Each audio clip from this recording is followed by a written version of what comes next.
Morning friends, कैसे हैं आप सब लोग। दोस्तों, लास्ट लेक्चर में हमने डिस्कस किया था general introduction of heterocyclic compound, classification and nomenclature. तो दोस्तों, आज का जो हमारा टॉपिक है, हमने लास्ट लेक्चर में आपको बताया भी था कि नेक्स्ट लेक्चर में हम लोग डिस्कस करेंगे पायरोल। अब आप सब लोग ये जानते हो कि पायरोल क्या चीज़ होती है, कैसे पायरोल एरोमेटिक कैरेक्टर शो करता है, पायरोल की सिंथेसिस कैसे होती है, वो सब आज के लेक्चर में डिसाइड करेंगे हम कि किस तरीके से हम पायरोल बनाते हैं। तो जो आज का मेरा लेक्चर रहेगा सिर्फ और सिर्फ पायरोल के बारे में रहेगा। अब पायरोल नाम आती दिमाग में इसकी स्ट्रक्चर छप जानी चाहिए, इसका IUPAC नेम छप जाना चाहिए और ये एरोमेटिक किस तरीके से होता है वो दिमाग में आ जाना चाहिए। दोस्तों, जो आज का मेरा टॉपिक है, सबसे पहले इंट्रोडक्शन ऑफ पायरोल, उसके बाद में सिंथेसिस ऑफ पायरोल, उसके बाद में हम डिस्कस करेंगे फिजिकल प्रॉपर्टीज। ये 3 पॉइंट आज के इस लेक्चर से हम डिस्कस करेंगे, कवर करेंगे पूरा। और उसके बाद में नेक्स्ट लेक्चर में हम लोग डिस्कस करेंगे केमिकल प्रॉपर्टीज ऑफ पायरोल और उसके बाद में ये पायरोल खत्म हो जाएगा। दोस्तों, एक बार आप लोग ध्यान दीजिएगा, मैंने क्या बोला, आज का जो मेरा टॉपिक है वो है पायरोल। क्या है दोस्तों? पायरोल। अब इधर सुनना दोस्तों, इस पायरोल का IUPAC नेम क्या होता है मैंने आप लोगों को बताया था कल, डायरेक्टली याद कर लेना एक बार। एजोल। क्या होता है? एजोल। एजा नाइट्रोजन के लिए सब ये काम में लेते हैं और ऑल 5 मेंबर और उसमें डबल बॉन्ड मौजूद है, उसके लिए हम काम में ले रहे थे, इसलिए इसका IUPAC नेम हो गया था। और मैंने ये बताया था कि IUPAC नेम किस तरीके से लिखा जाता है वो सब हम डिस्कस करेंगे हमारे जब जो रिवीजन क्लास चल रही है। भी तो जब हम अच्छे से पढ़ेंगे, धीरे धीरे पढ़ेंगे, तब हम डिस्कस करेंगे किस तरीके से IUPAC नोमेनक्लेचर दी जाती है। तो दोस्तों, इधर देखना आप सब लोग एक बार, बड़े ही प्यार से आप सब लोग यहाँ पर देखिए। मैं यहाँ पे बना रहा हूँ पायरोल की स्ट्रक्चर। देखो एक बार इधर, ये नाइट्रोजन कंटेनिंग 5 मेंबर रिंग होती है और यहाँ पे डबल बॉन्ड, यहाँ पे डबल बॉन्ड और ये लोन पेयर होता है। तो सबसे पहले पायरोल के बारे में पता होना चाहिए कि पायरोल की क्या क्या कैरेक्टरिस्टिक्स होती है। सबसे पहला पॉइंट, पायरोल क्या होता है? पायरोल एरोमेटिक कैरेक्टर शो करता है। क्यों? पायरोल के अंदर 6 पाई इलेक्ट्रॉन डीलोकलाइज है। कैसे? देखो, 2 4 और एक ये लोन पेयर, कितने हो गए? 6 पाई इलेक्ट्रॉन डीलोकलाइज है। अरे दोस्तों, जब 6 पाई इलेक्ट्रॉन डीलोकलाइज होते हैं ना, तो अपना जो कंपाउंड है वो एरोमेटिसिटी शो करता है। तो सबसे पहला पॉइंट क्या बोल दूं मैं? एरोमेटिक होता है। क्या बोल दूं मैं? एरोमेटिक होता है। एरोमेटिक क्यों होता है? क्योंकि follow Huckel's rule of aromaticity. Okay, next point की बात करूं, जो पायरोल होता है, पायरोल का जो बॉइलिंग पॉइंट होता है, पायरोल का बॉइलिंग पॉइंट होता है लगभग 404 केल्विन। ओके, मतलब इतने टेम्परेचर पर पायरोल बॉईल करने लग जाता है, उबलने लग जाता है। मैं इसके रेजोनेंस एनर्जी की बात करता हूँ, तो ये ऑलमोस्ट होती है 87.0 किलो जूल पर मोल। ओके, एक और एक पॉइंट की बात करूं, ये प्योर जब ये शुद्ध अवस्था में होता है तो ये कलरलेस होता है।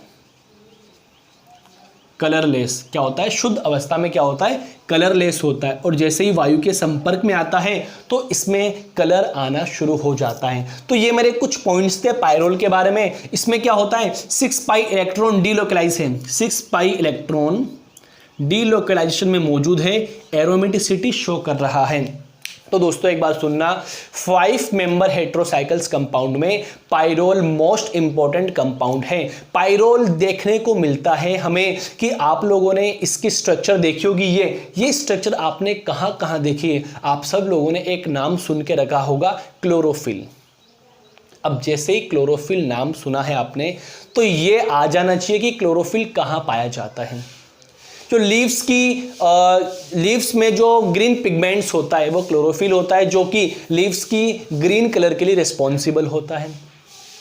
आपने नाम सुना होगा हीमोग्लोबिन। हीमोग्लोबिन क्या काम आता है? हीमोग्लोबिन कहाँ प्रेजेंट होता है? ये सब आपके दिमाग में क्वेश्चंस पुटअप होने चाहिए। दोस्तों, जो हीमोग्लोबिन होता है वो हीमोग्लोबिन पाया जाता है ब्लड में। जो ऑक्सीजन का ट्रांसपोर्टेशन करता है, ठीक है। वो सब हम बायो इनऑर्गेनिक में डिस्कस करेंगे, अभी मैं नाम बता रहा हूं।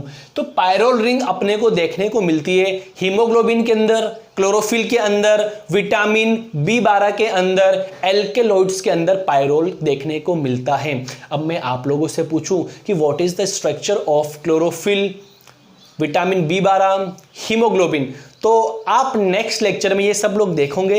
इससे पहले अगर आपको आती है तो आप लोग बना के तैयार रखना, और जब नेक्स्ट लेक्चर अपलोड किया जाएगा और आप लोग चेक करना कि आपने जो स्ट्रक्चर बनाई है वो सही है या गलत स्ट्रक्चर है, ठीक है। तो मैं आपको बता देता हूं, पायरोल अपने को देखने को मिलता है, पायरोल देखने को मिलता है एक तो क्लोरोफिल के अंदर,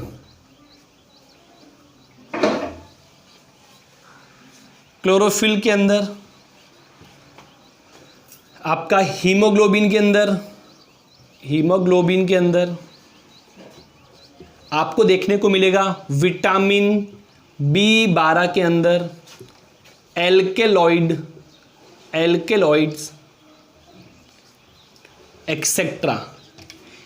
इनकी स्ट्रक्चर में आपको ये वाली रिंग देखने को मिलेगी, और इसका जो सोर्स होता है वो होता है बोन ऑयल। क्या होता है? बोन ऑयल इसका मेनली सोर्स होता है। तो पायरोल के बारे में छोटा सा इंट्रोडक्शन ये रहा, इसको मैं फिजिकल प्रॉपर्टीज भी बोल सकता हूं, ठीक है।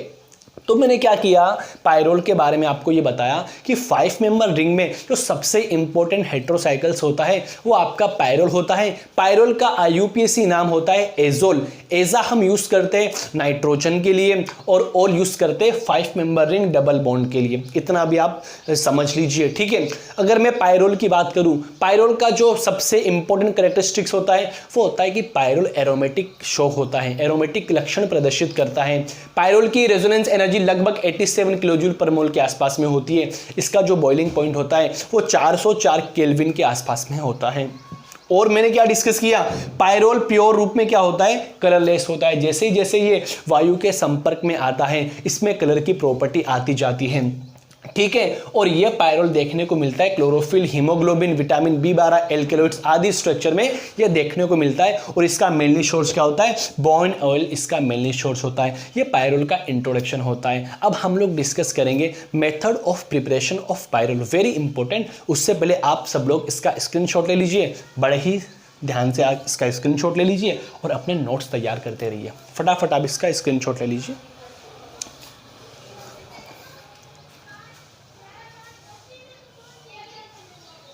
चलो, आप लोगों ने इसका स्क्रीनशॉट ले लिया होगा। अब मैं डिस्कस करता हूं मेरा टॉपिक नेक्स्ट इसी का, method of preparation of pyrrole. Lecture 2 is very important, okay. चलो, method of preparation of pyrrole देखना दोस्तों, method of preparation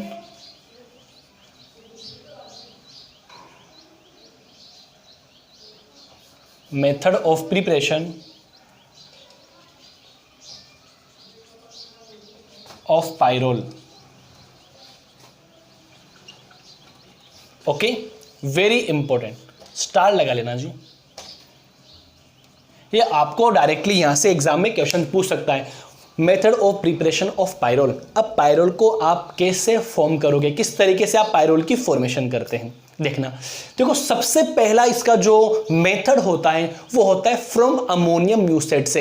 ammonium mucate से हम किस तरीके से पायरोल की फॉर्मेशन करते हैं। फिर उसके बाद में हम लोग डिस्कस करेंगे कि एसिटिलीन और अमोनिया से पायरोल की फॉर्मेशन। फिर उसके बाद हम डिस्कस करेंगे फ्यूरेन से पायरोल की फॉर्मेशन किस तरीके से होती है। फिर हम डिस्कस करेंगे एक नेम रिएक्शन आती है हैंड्स सिंथेसिस, उसको डिस्कस करेंगे। एक दो इसकी प्रिपरेशन और है, वो सब हम डिस्कस करेंगे। तो जो पहला डिस्कशन होता है पायरोल का फॉर्मेशन, वो होता है from ammonium mucate, from ammonium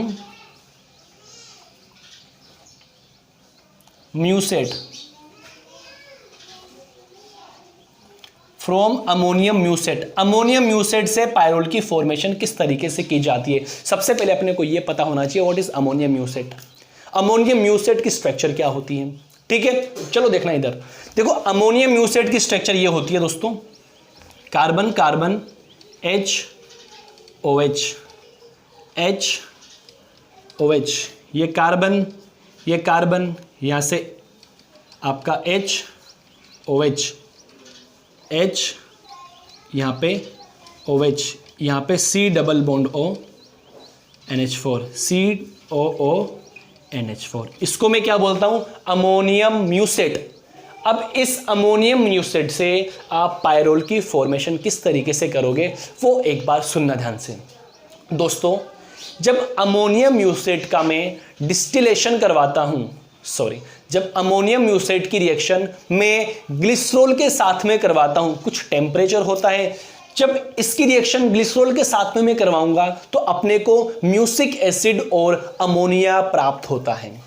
जब अपने को म्यूसिक एसिड और अमोनिया प्राप्त होता है, उस म्यूसिक एसिड के डीकार्बोक्सिलेशन और H2O मॉलिक्यूल के रिमूव के पश्चात अपने को पायरोल फॉर्म होता है। मैंने क्या कहा? जब इसकी रिएक्शन ग्लिसरॉल के साथ में करवाता हूं तो म्यूसिक एसिड और अमोनिया मिलता है और यहां से H2O और CO2 मॉलिक्यूल बाहर निकलते हैं और पायरोल की फॉर्मेशन होती है। फिनिश। पहला पॉइंट समझ में आया? मैंने क्या बोला कि जब अमोनियम म्यूसेट की रिएक्शन ग्लिसरॉल के साथ में करवाता हूं तो हमको म्यूसिक अम्ल और अमोनिया देखने को मिलता है। जब इसकी रिएक्शन आगे होती है तो H2O मॉलिक्यूल एलिमिनेट होता है, CO2 मॉलिक्यूल एलिमिनेट होता है और पायरोल की फॉर्मेशन हो जाती है। फिनिश। चलो इसकी रिएक्शन हम लोग लिखते हैं, देखना जी इधर देखो, ये कौन है आपका? अमोनियम म्यूसेट। मैं आपको लिखवा दूंगा, अमोनियम म्यूसेट। ओके, जब अमोनियम म्यूसेट की रिएक्शन में ग्लिसरॉल के साथ में करवाता हूं, इसको बोलते हैं ग्लिसरॉल, CH2OH, CHOH, CH2OH। ठीक है, जब मैं इसका डिस्टिलेशन करवा देता हूं ऑलमोस्ट 463 केल्विन या 673 केल्विन के आसपास में टेम्परेचर लेते हैं। जब इसका डिस्टिलेशन करवाएंगे तो अपने को क्या मिलेगा? Music acid. देखना किस तरीके से मिलेगा। इनकी मैकेनिज्म दोस्तों किसी की भी नहीं है, तो आपको डायरेक्टली रिएक्शन ही याद करनी है। ओके दोस्तों, जहां मैकेनिज्म की रिक्वायरमेंट होगी वहां हम सब लोग मैकेनिज्म भी डील करेंगे। ठीक है, तो यहां से आपको क्या याद करना है? यहां से आपको ओनली याद करना है कि रिएक्शन किस तरीके से हुई है। COOH, COOH। ये आपको क्या मिल गया? ये आपको म्यूसिक एसिड मिल गया। क्या मिल गया? Music acid. और साथ में क्या मिला आपको? अमोनिया मिला। Nitrogen, hydrogen, hydrogen, hydrogen. अब देखना आगे मैं क्या करवाता हूं, इसकी रिएक्शन करवाता हूं। किस तरीके से रिएक्शन होगी, कैसे आपके वाटर मॉलिक्यूल बाहर निकलेंगे, कैसे आपके CO2 मॉलिक्यूल बाहर निकलेंगे। देखो यहां से एक H2O मॉलिक्यूल बाहर, दूसरा H2O मॉलिक्यूल बाहर। ठीक है, दो H2O मॉलिक्यूल बाहर, यहां डबल बॉन्ड आ गया, यहां डबल बॉन्ड आ गया। यहां से CO2 मॉलिक्यूल बाहर, यहां से भी कौन बाहर? CO2 मॉलिक्यूल बाहर। पॉइंट समझना दोस्तों। ठीक है, यहां से CO2 मॉलिक्यूल बाहर, यहां से CO2 मॉलिक्यूल बाहर, और यहां से कौन बाहर हो गया? आपका H2O बाहर हो गया, और यहां से एक H2O ये बाहर हो गया, एक H2O ये बाहर हो गया। तो ओवरऑल क्या देखने को मिला? इसमें 4 तो H2O का एलिमिनेशन हुआ और 2 CO2 का एलिमिनेशन हुआ। और हमारी स्ट्रक्चर क्या बनी? Carbon, single bond carbon, double bond carbon, double bond carbon. यहाँ पे देखो हाइड्रोजन लगा हुआ है, यहाँ भी हाइड्रोजन लगा हुआ है, और इधर देखो ये हाइड्रोजन बच चुका है। यहाँ पे ऐसे CH लगा सकते हो, CH लगा सकते हो। ये नाइट्रोजन से अटैच है, इधर देखो, इधर ये नाइट्रोजन से अटैच है और ये आपका हाइड्रोजन है। ठीक है, अपने को किसकी मिल गई फॉर्मेशन? हमको पायरोल की फॉर्मेशन हो गई, पायरोल।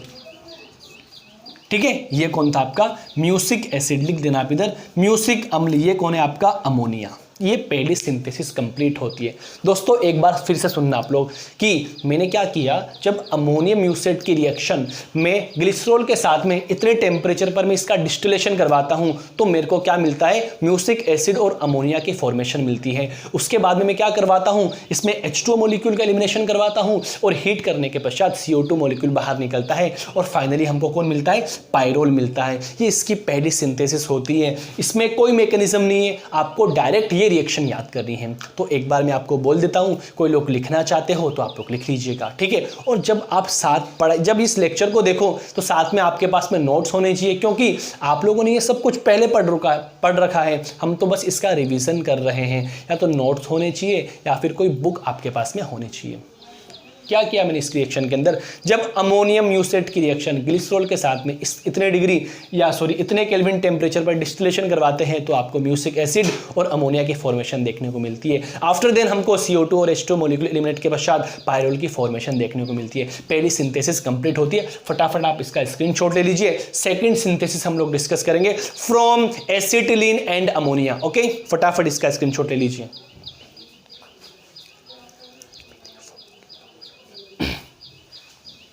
चलो डिस्कस करते हैं हम दोस्तों, from acetylene and ammonia.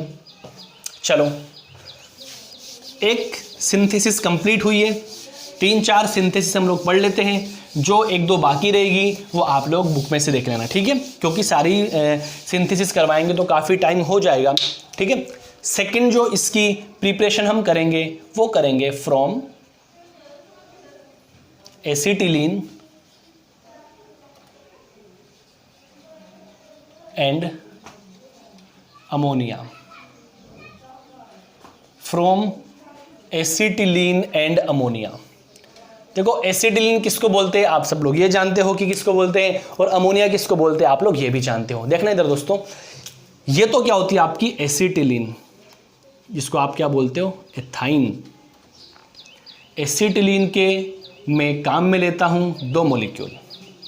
Okay, अच्छा दोस्तों आप सब लोग BSc फाइनल ईयर के अंदर है। मैं आप लोगों से एक छोटा सा क्वेश्चन पूछना चाहता हूं, what is the hybridization of carbon in acetylene molecule. मैंने क्या बोला कि एसिटिलीन मॉलिक्यूल में कार्बन पर क्या हाइब्रिडाइजेशन होता है। आप सब लोग आराम से इसको सोल्व करिए, कमेंट बॉक्स में कमेंट करिए जो लोग लेक्चर देख रहे हैं, ठीक है। तो मैंने क्या किया, जब एसिटिलीन और अमोनिया, देखो इधर ये कौन है आपका, अमोनिया। जब एसिटिलीन और अमोनिया को मैं रक्त तप्त नलिका में से गुजारता हूं, देखो रक्त तप्त नलिका, एकदम टेम्परेचर ज़्यादा होता है, रक्त तप्त नलिका, हिंदी में थोड़ी प्रॉब्लम आ सकती है, रक्त तप्त नलिका। जब एसिटिलीन और अमोनिया को मैं रक्त तप्त नलिका में से गुजारता हूं तो मेरे को पायरोल की फॉर्मेशन मिलती है, पायरोल देखने को मिलता है। छोटी सी रिएक्शन है, कोई मैकेनिज्म नहीं है, आप लोगों को डायरेक्टली याद करनी है। ओके चलो, ये आपकी सेकंड प्रिपरेशन कंप्लीट होती है। दोस्तों समझ में तो आ रहा होगा, कोई भी मैकेनिज्म नहीं है, कोई भी मैकेनिज्म नहीं है, बस अपने को रिएक्शन याद करनी है, ठीक है। अब इसकी जो थर्ड प्रिपरेशन होती है वो प्रिपरेशन होती है फ्रॉम फ्यूरेन, फ्रॉम फ्यूरेन। अब फ्यूरेन नाम आते ही आपके दिमाग में इसकी स्ट्रक्चर छप जानी चाहिए, इसे हमने कल ही डिस्कस किया था, इसको हम क्या बोलते हैं, फ्यूरेन। ये भी एरोमेटिक होता है, ठीक है, 5 मेंबर का हेटेरोसाइकल्स कंपाउंड है, इसको भी हम डिस्कस करेंगे। जब फ्यूरेन की रिएक्शन दोस्तों में अमोनिया के साथ में करवा देता हूं और लगभग 463 से 473 केल्विन इसका जब डिस्टिलेशन करवाते हैं तो आपको क्या देखने को मिलता है, पायरोल देखने को मिलता है और H2O मॉलिक्यूल एलिमिनेट हो जाता है। इसकी छोटी छोटी रिएक्शन है, आप लोग आराम से कर लेना, कोई दिक्कत वाली बात नहीं है, हो जाएगी आराम से। तो मैंने क्या करवा दिया दोस्तों, मैंने क्या किया, फ्यूरेन की रिएक्शन जब अमोनिया के साथ में इतने टेम्परेचर पर करवाए तो आपको पायरोल देखने को मिला। और ये जो सिंथेसिस होती है ये औद्योगिक विधि होती है, क्या होती है, इंडस्ट्रियल मेथड, लिख लेना यहाँ पे साथ में, इंडस्ट्रियल मेथड। ओके कितनी सिंथेसिस हुई आपकी हो गई पहली सिंथेसिस फ्रॉम अमोनियम म्यूसेट, सेकंड होगी from acetylene and ammonia, third होगी आपकी फ्रॉम फ्यूरेन, फोर्थ जो इसकी सिंथेसिस होती है वो हम लोग डिस्कस करेंगे hands synthesis. Very important, directly पूछ सकता है, right short notes on hands संश्लेषण। ओके, इसका स्क्रीनशॉट ले लीजिए, फिर नेम रिएक्शन पढ़ते हैं हम लोग।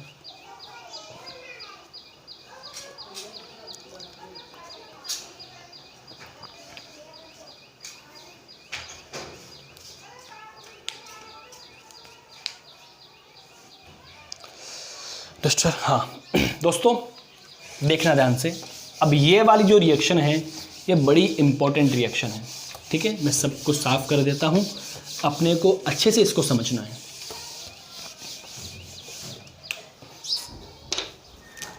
हैंड्स संश्लेषण, देखो हिंदी में थोड़ी दिक्कत हो सकती है। हैंड्स संश्लेषण या हैंड्स सिंथेसिस, जो भी बिंदी जहां लगानी आप लगा लेना भैया,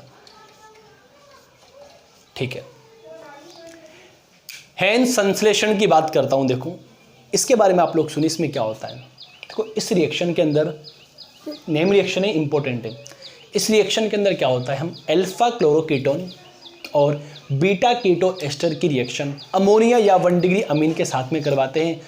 इनका जब कंडेंसेशन होता है तो पायरोल की फॉर्मेशन मिलती है। पायरोल भी देखने को मिल सकता है अपने को, पायरोल डेरिवेटिव भी देखने को मिल सकता है। मैंने क्या बोला, जब alpha chloroketone and beta keto ester की रिएक्शन में अमोनिया या 1 डिग्री अमीन के साथ में करवाता हूं तो पायरोल की फॉर्मेशन होती है। इस रिएक्शन को मैं बोलता हूं हैंड्स संश्लेषण। Got it. चलो देखना इधर बार, पानी पी लेता हूं थोड़ा सा।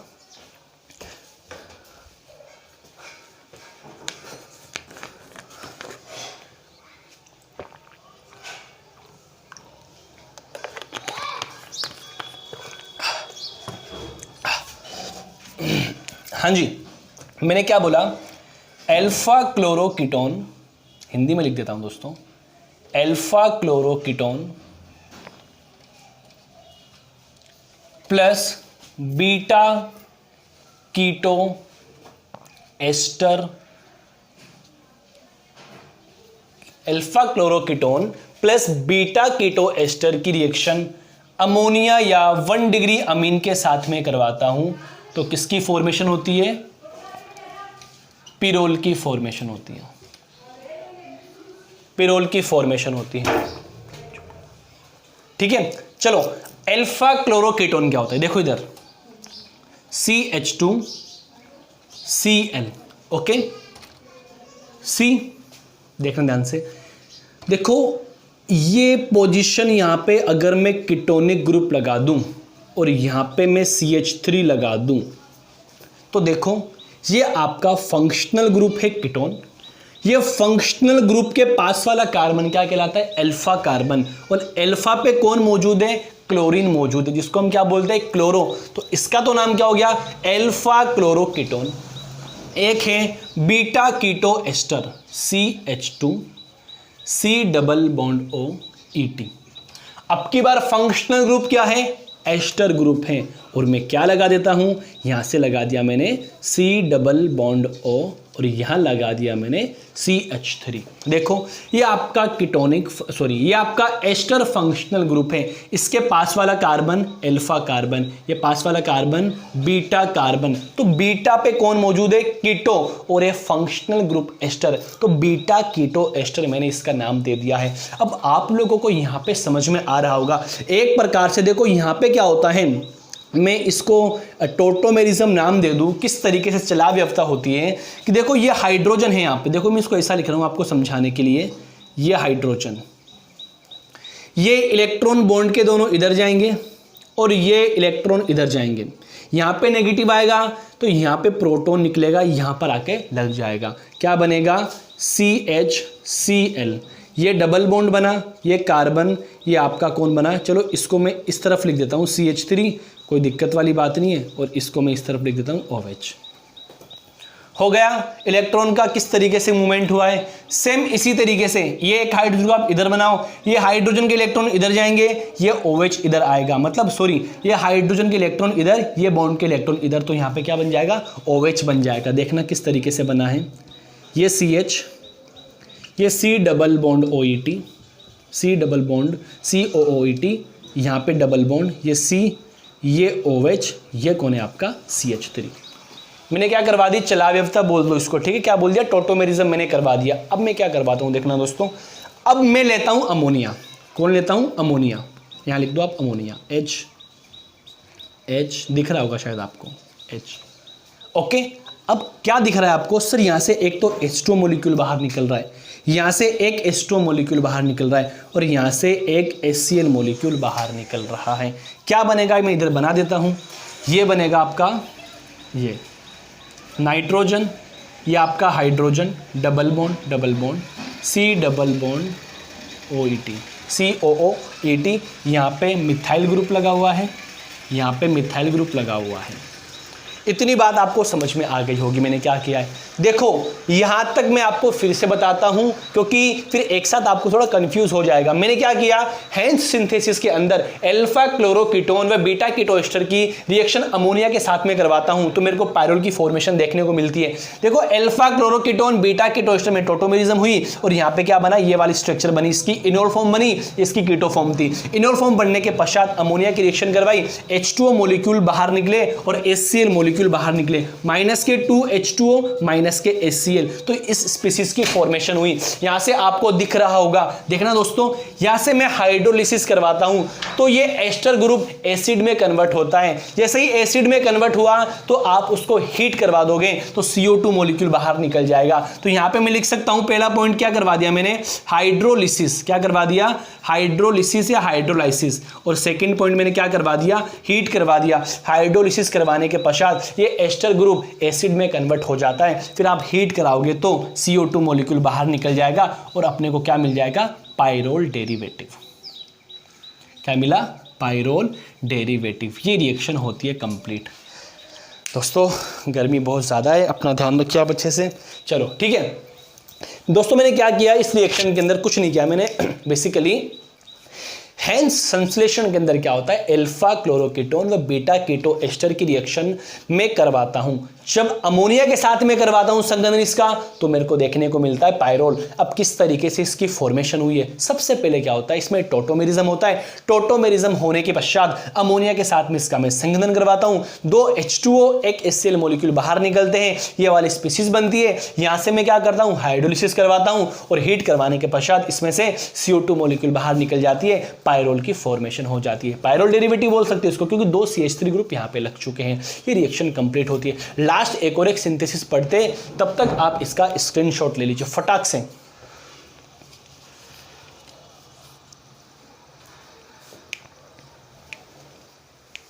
चलो डस्टर किधर है, ये रहा।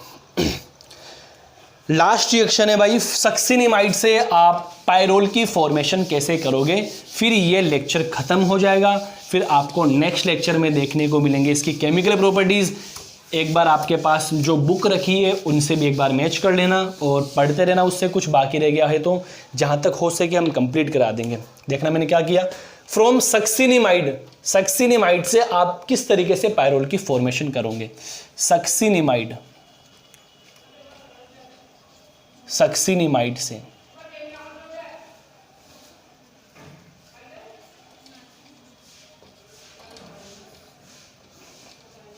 ओके देखो सक्सिनिमाइड में क्या होता है, एक इंटरेस्टिंग कहानी होती है कि सक्सिनिमाइड के अंदर कीटो इनोल टोटोमेरिज्म पाई जाती है। जब सक्सिनिमाइड के अंदर कीटो इनोल टोटोमेरिज्म पाई जाती है तो उसका जिंक के साथ में डिस्टिलेशन करवा देते हैं और पायरोल की फॉर्मेशन हो जाती है।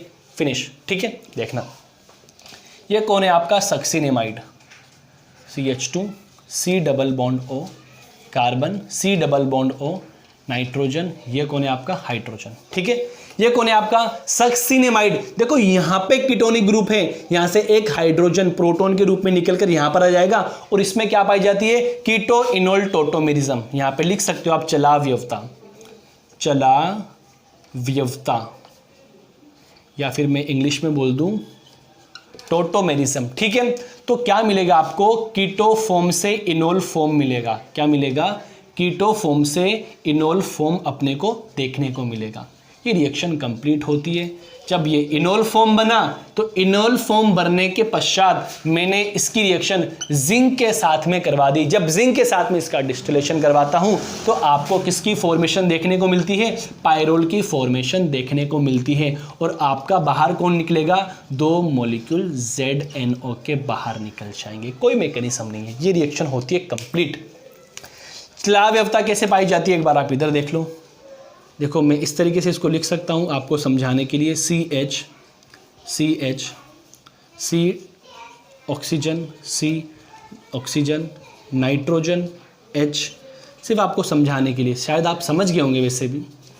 ये आपका कीटो फॉर्म है। यहाँ पे देखो ये इलेक्ट्रॉन की शिफ्टिंग इधर होती है, ये इलेक्ट्रॉन की शिफ्टिंग इधर होती है।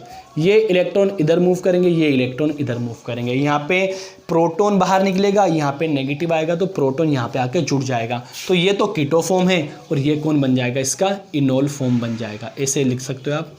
ये OH, नाइट्रोजन, HH। ठीक है, ये इस तरीके से मैंने बनाया है। ठीक है दोस्तों, सुनना एक बार इधर। ये इसकी होती है सिंथेसिस। दोस्तों मैंने क्या क्या किया है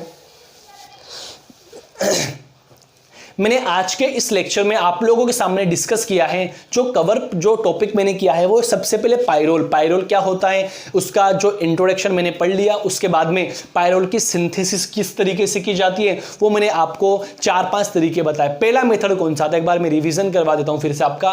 फ्रॉम अमोनियम म्यूसेट से बनाए। सेकेंड हमने बनाया एसिटिलीन और अमोनिया के साथ में। थर्ड हमने बनाया फ्यूरेन के साथ में। फोर्थ हमने डिस्कस किया हेंस सिंथेसिस। उसके बाद हमने डिस्कस किया सक्सिनेमाइड से। दोस्तों आप लोगों से गुजारिश है इस लेक्चर को जितना हो सके आगे से आगे आप शेयर करिए ताकि और BSc फाइनल के बच्चे इस लेक्चर का फायदा उठा सकें। इतनी सी गुजारिश है, घर पे हो तो अपनी एग्जाम्स की प्रिपरेशन करो, टाइम को वेस्ट ना करो, क्योंकि ये बहुत ही कीमती समय है। जब निकल जाएगा तो फिर दोबारा लौट के नहीं आएगा, क्योंकि एग्जाम आपके सितंबर एंड तक कंडक्ट करवाएंगी यूनिवर्सिटी। तो आप लोगों से इतनी सी गुजारिश है, अपना ध्यान रखिए और ज्यादा से ज्यादा हमारे इस यूट्यूब चैनल को लाइक, कमेंट, शेयर और सब्सक्राइब करिए। मैं सोहेल मंसूरी अभी आपके सामने लेता हूं अलविदा।